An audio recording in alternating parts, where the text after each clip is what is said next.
പിതാവിന്റെയും പുത്രന്റെയും പരിശുദ്ധാത്മാവിന്റെയും നാമത്തിൽ ആമേൻ. ഇന്ന് ഫെബ്രുവരി 16 ഞായറാഴ്ച, കർത്താവിന്റെ ദിവസം. എല്ലാവർക്കും സ്വാഗതം. പ്രാർത്ഥിക്കാം. അമ്മേ പരിശുദ്ധ അമ്മേ, അമ്മേ പരിശുദ്ധമേ, ദൈവമാതാവേ, അന്ന് അങ്ങ് കൃപാസനത്തിൽ പ്രത്യക്ഷപ്പെട്ട് വരാൻ പോകുന്ന മഹാദുരന്തത്തിൽ നിന്ന് രക്ഷപ്പെടാനും എല്ലാവർക്കും വേണ്ടി പ്രാർത്ഥിക്കുവാനും ആവശ്യപ്പെട്ടിട്ട് 20 വർഷം കഴിഞ്ഞ ഈ വേളയിൽ കൃപാസനത്തിലൂടെ ഞങ്ങൾക്കും ഈ ദേശത്തിനും അങ്ങ് മധ്യസ്ഥം തേടി തന്ന എല്ലാ അനുഗ്രഹങ്ങൾക്കും കൃപകൾക്കും ഞങ്ങളിപ്പോൾ ഹൃദയം നിറഞ്ഞ നന്ദി പറയുന്നു. അമ്മേ പരിശുദ്ധമേ, ജപമാല മാതാവേ, സകല കൃപാസനം പ്രാർത്ഥനയോടും ചേർത്ത് ഞങ്ങളിപ്പോൾ പ്രാർത്ഥിക്കുന്ന ഈ കുടുംബത്തിന്റെ പ്രത്യേക നിയോഗം മക്കളെ. ഇന്നത്തെ നിയോഗമേ,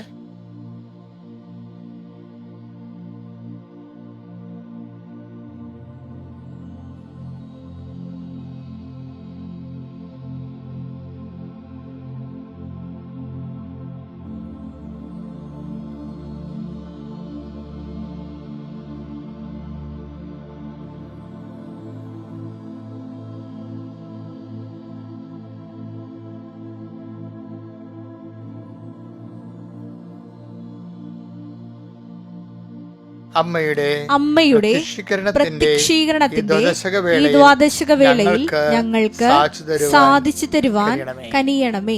വിശ്വാസ പ്രമാണം.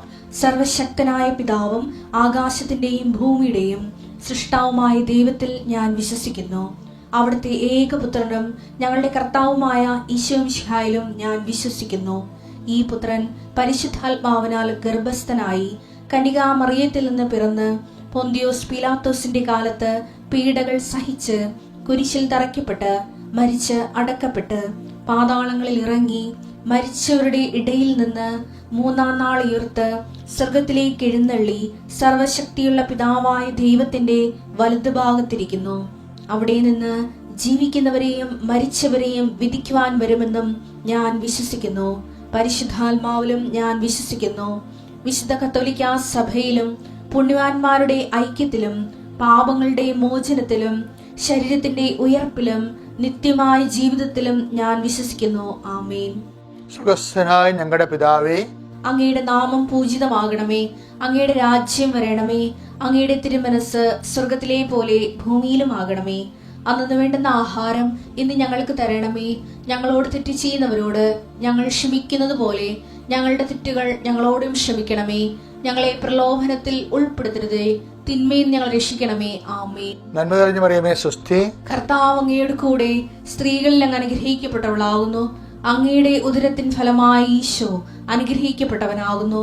പരിശുദ്ധ മറിയമേ, തമ്പുരാന്റെ അമ്മേ, പാപികളായ ഞങ്ങൾക്ക് വേണ്ടി ഇപ്പോഴും ഞങ്ങളുടെ മരണസമയത്തും തമ്പുരാനോട് അപേക്ഷിക്കണമേ. ആമേൻ.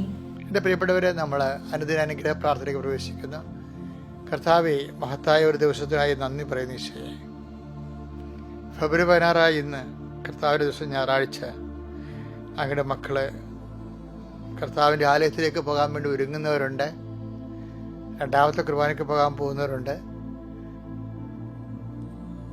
എല്ലാവരെയും, ഇന്ന് രാത്രി കുർബാനയ്ക്ക്, വൈകുന്നേരം കുർബാനയ്ക്ക് പോകുന്നവരുണ്ട്. പ്രായമായവരെ എല്ലാവരെയും സമർപ്പിച്ച് പ്രാർത്ഥിക്കുന്ന ഈശോയെ, കുർബാനയ്ക്ക് പോകാതെ ആരെങ്കിലും മടിയാടുത്ത് മനസ്സിൽ ഇടിഞ്ഞു പോയിട്ടുണ്ടെങ്കിൽ, സാമ്പത്തിക കടങ്ങൾ, ജീവിത ക്ലേശങ്ങൾ, കർത്താവ് ലൂക്ക 8:7 പറഞ്ഞിരിക്കുന്ന പോലെ മുൾച്ചെടികൾക്കിടയിൽ വീണ് വിത്ത് പോലെ വിശ്വാസം ഞെരുക്കപ്പെടുന്നവരുണ്ട്. ജീവിത ക്ലേശങ്ങൾ കാരണം വിശ്വാസം ഞെരുക്കപ്പെടുന്നവരുണ്ട്. കടങ്ങൾ, ഭീതികൾ, രോഗങ്ങൾ, കുടുംബത്തിലെ അസമാധാനങ്ങൾ, ആസക്തികൾ, ഇങ്ങനെ കൊണ്ട് ഞെരുക്കപ്പെടുന്നവരുണ്ട്. കർത്താവെ, നീ ഇപ്പോഴീ പ്രാർത്ഥന കൊണ്ട് അവരെ വിടുവിക്കണം. അവരെഴുന്നേറ്റ് പോയി, ഞാൻ എൻ്റെ പിതാവിൻ്റെ അടുക്കിലേക്ക് പോകും. പിതാവെ, നിനക്കും അങ്ങയ്ക്കും സ്വർഗത്തിനുമെതിരായി ഞാൻ പാപം ചെയ്തതെന്ന് അനുതാപത്തോടെ ഏറ്റുപറഞ്ഞുകൊണ്ട് പിതാവുമായി അനുരഞ്ജനപ്പെടാൻ പരിശുദ്ധമ്മ ദേവമാതാവിൻ്റെ മാധ്യസ്ഥത്തിന് ഞാൻ നിങ്ങളുടെ കുടുംബം സമർപ്പിക്കുന്നു. ഓരോരുത്തരും മാനസാന്തരത്തിന് വേണ്ടി പ്രാർത്ഥിക്കുന്നവരുണ്ട്. സ്വന്തം വീട്ടുകാരുടെ മാനസാന്തരത്തിന് വേണ്ടിയാണ് എല്ലാവരും കൂടുതലും പ്രാർത്ഥിക്കുന്നത്. പക്ഷെ നിങ്ങളെല്ലാവരും മറ്റുള്ളവരുടെ ക്രിസ്തുവിനെ അറിയാത്തവർ, ക്രിസ്തുവിന് മുമ്പിൽ നിൻ്റെ പ്രാർത്ഥന നിൻ്റെ മാത്രം പ്രാർത്ഥനയായിട്ട് അവസാനിക്കാതെ എല്ലാവർക്കും വേണ്ടിയുള്ള പ്രാർത്ഥനയായിട്ട് ക്രിസ്തു തിരുസന്നിധിയിൽ പോകുമ്പോൾ അത് ക്രിസ്തുവിൻ്റെ പ്രാർത്ഥനയായിട്ട് മാറുന്നു. കാര്യം എന്താണ്? ക്രിസ്തു എല്ലാവരും രക്ഷപ്പെടണമെന്നും. നമുക്ക് 1 തിമോത്തി 2:4 പ്രാർത്ഥന ഇടക്കൊന്ന് വായിച്ചേക്കാം. എല്ലാവരും രക്ഷിക്കപ്പെടണമെന്നും എല്ലാവരും രക്ഷിക്കപ്പെടണമെന്നും സത്യം അറിയണമെന്നുമാണ് അവിടുന്ന് ആഗ്രഹിക്കുന്നത്. ഇതെന്താ പ്രശ്നം അറിയാവോ? ഇപ്പം നീ നിൻ്റെ ഭർത്താവ് മദ്യപാനമാണ്, അല്ലെങ്കിൽ ആർക്ക് വേറെ തെറ്റ് ജീവിതമുണ്ട് എന്നുമ്പോൾ നിൻ്റെ ഭർത്താവ്, അത് നിൻ്റെ മകള് തെറ്റായ പ്രണയത്തിൽ ബന്ധപ്പെട്ട് നീ അത് അവിടെ കുരുങ്ങിപ്പോയി, അപ്പോൾ അവൾ രക്ഷപ്പെടണമെന്നൊക്കെയാണ് നീ പ്രാർത്ഥിക്കുന്നത്. പക്ഷേ ദൈവത്തിൻ്റെ മനസ്സിനോട് ചേർന്ന് പ്രാർത്ഥിക്കണം. കാര്യം നിൻ്റെ ഭർത്താവ് നിൻ്റെ മകൾ രക്ഷപ്പെട്ടാൽ നിൻ്റെക്ക് സമാധാനമല്ലേ ഉണ്ടാകത്തുള്ളൂ. കർത്താവിന് സമാധാനം ഉണ്ടാകണം നിർബന്ധമുണ്ടാകും. കർത്താവിൻ്റെ മനസ്സിലിരിക്കണത് എന്താണ്? ഇതുപോലെ അനേക ആയിരങ്ങൾ ഉണ്ട് തകർന്നു പോയവർ, അവർ രക്ഷപ്പെടണം. അപ്പോഴേ നീ പ്രാർത്ഥിക്കുമ്പോൾ എന്താണ്? കർത്താവ് എൻ്റെ ഭർത്താവ് മാത്രമല്ല, എൻ്റെ മകൾ മാത്രമല്ല, എൻ്റെ മകൻ, എൻ്റെ ഭാര്യ മാത്രമല്ല, മറ്റുള്ളവരും ഇതുപോലെ പ്രയാസം അനുഭവിക്കുന്ന മറ്റുള്ളവരും രക്ഷപ്പെടാൻ അവർക്ക് വേണ്ടി ഞാൻ മധ്യസ്ഥ വഹിക്കുന്നെന്ന് പറയുമ്പോൾ തന്നെ, കുറേ നാൾ മധ്യസ്ഥ പ്രവർത്തി കഴിയുമ്പോൾ തന്നെ കർത്താവ് അവർക്ക് വേണ്ടി പ്രാർത്ഥിക്കാൻ ആരും ഇല്ലാത്തവർ സ്പോൺസർ ചെയ്ത് പ്രാർത്ഥിക്കുകയല്ലേ. അപ്പം നിൻ്റെ ക്രിസ്തീയമായ കൂട്ടായ്മ സ്വർഗസ്ഥനായ ഞങ്ങളുടെ പിതാവേ എന്ന് പ്രാർത്ഥിച്ച കർത്താവിൻ്റെ മനസ്സിലിരിപ്പ് ഞങ്ങളെന്നുള്ളതല്ലേ, ഞാനെന്നുള്ളതല്ലല്ലോ. അപ്പം അങ്ങനെയുള്ള പ്രാർത്ഥനയ്ക്ക് നല്ല എഫിക്കസി കിട്ടും. അപ്പം അതുകൊണ്ട് കർത്താവേ, ഞങ്ങൾക്ക് വേണ്ടി മാത്രമല്ല, ഞങ്ങളുടെ എൻ്റെ ഈ പ്രാർത്ഥനയുടെ പ്രയാസങ്ങളിരിക്കുന്നവർക്ക് മാത്രമല്ല, അവിടെ അതേ പ്രയാസം ഇരിക്കുന്ന ജനാജാതി മതസ്ഥരെ നിന്നെ അറിയാനും അറിഞ്ഞ് എല്ലാവരും രക്ഷപ്പെടണമെന്നുള്ള നിൻ്റെ ആഗ്രഹങ്ങൾ നിറവേറാനും വേണ്ടി അങ്ങയുടെ മക്കൾക്ക് വേണ്ടി പ്രാർത്ഥിക്കുന്ന ഈശോയെ, ദൈവത്തിൻ്റെ കരുണ മക്കളിലേക്ക് ആവശ്യിക്കട്ടെ. എൻ്റെ കർത്താവിൻ്റെ ഉന്നതമായ നാമത്തിൽ, സഭയുടെ അധികാരത്തിൽ, കുരിശിൻ്റെ അടയാളത്തിൽ നിൻ്റെ അതേ ക്ലേശങ്ങളിരിക്കുന്ന എല്ലാവർക്കും വേണ്ടി പ്രാർത്ഥിക്കാനുള്ള പ്രാർത്ഥനാ വരം കർത്താവ് നിനക്ക് തന്ന അഭിഷേകം ചെയ്യട്ടെ.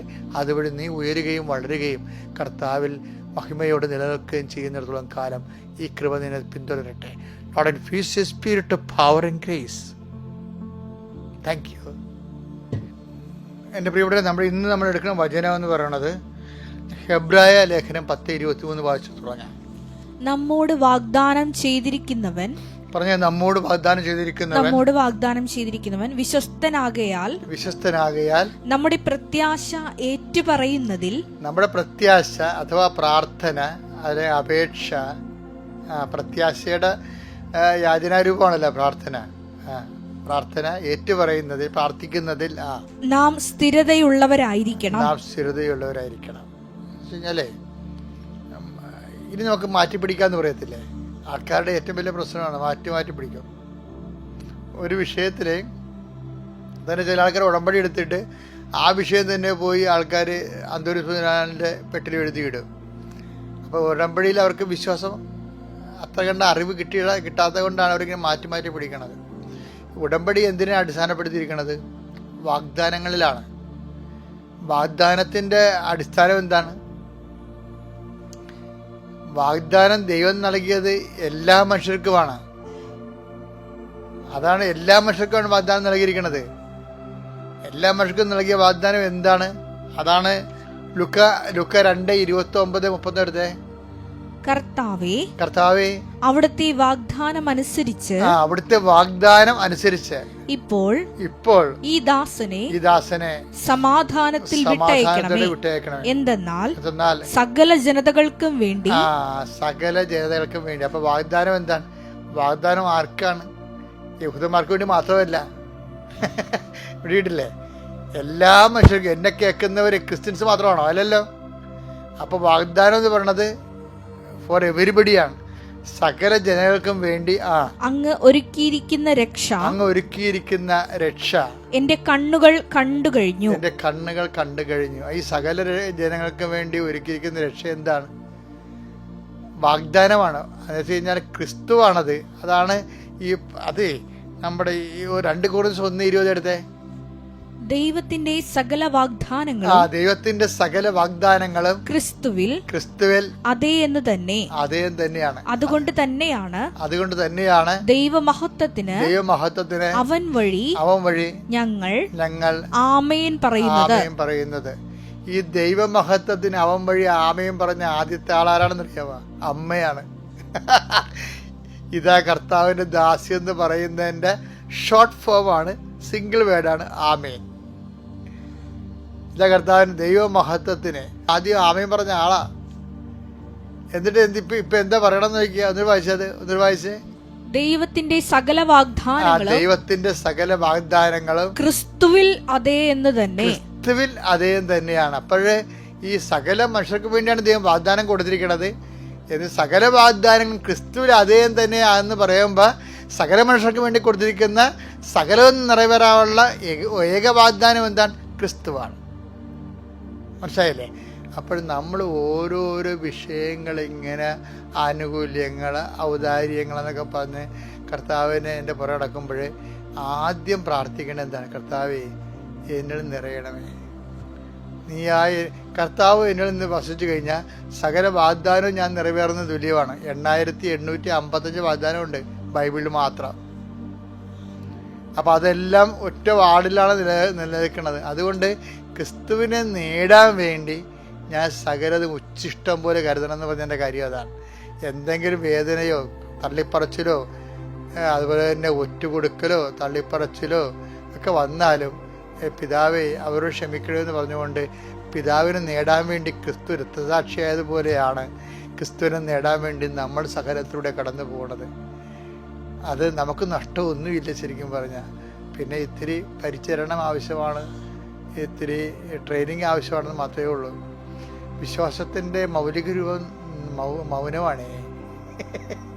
വിശ്വാസത്തിൻ്റെ മൗലിക രൂപം മൗനമാണെങ്കിൽ മൗനത്തിൻ്റെ ആളായ്മ മറിയമാണ്. അതിൻ്റെ അമ്മ ഹൃദയത്തിൽ സംഗ്രഹിക്കുന്നത്. എല്ലാ റോഡുകളും റോമിലേക്കെന്ന എല്ലാ ആധ്യാത്മിക വഴികളും അമ്മയിലേക്കാണ്. അമ്മയെ മുറുകെ പിടിച്ചാൽ ക്രിസ്തുവിനെ കിട്ടും. അമ്മയുടെ നിലപാടുകൾ, അമ്മയുടെ നയങ്ങൾ, അമ്മയുടെ കാലാവസ്ഥ ഭേദപരിച്ചുള്ള സമീപനങ്ങൾ ഒക്കെ നിങ്ങളെ നയിക്കുകയും ശക്തിപ്പെടുത്തുകയും ചെയ്യട്ടെ. അമ്മ നിങ്ങളുടെ കൂടെ ഈ ദിവസം മുഴുവൻ സഞ്ചരിക്കട്ടെ. പ്രൈസ്. അത്യപൂർവ ദൈവാനുഭവങ്ങൾ ഇനി നിങ്ങൾക്കും സ്വന്തം. ഈ യൂട്യൂബ് ചാനൽ ഇതുവരെ സബ്സ്ക്രൈബ് ചെയ്തിട്ടില്ലെങ്കിൽ ഇപ്പോൾ തന്നെ സബ്സ്ക്രൈബ് ചെയ്യുക.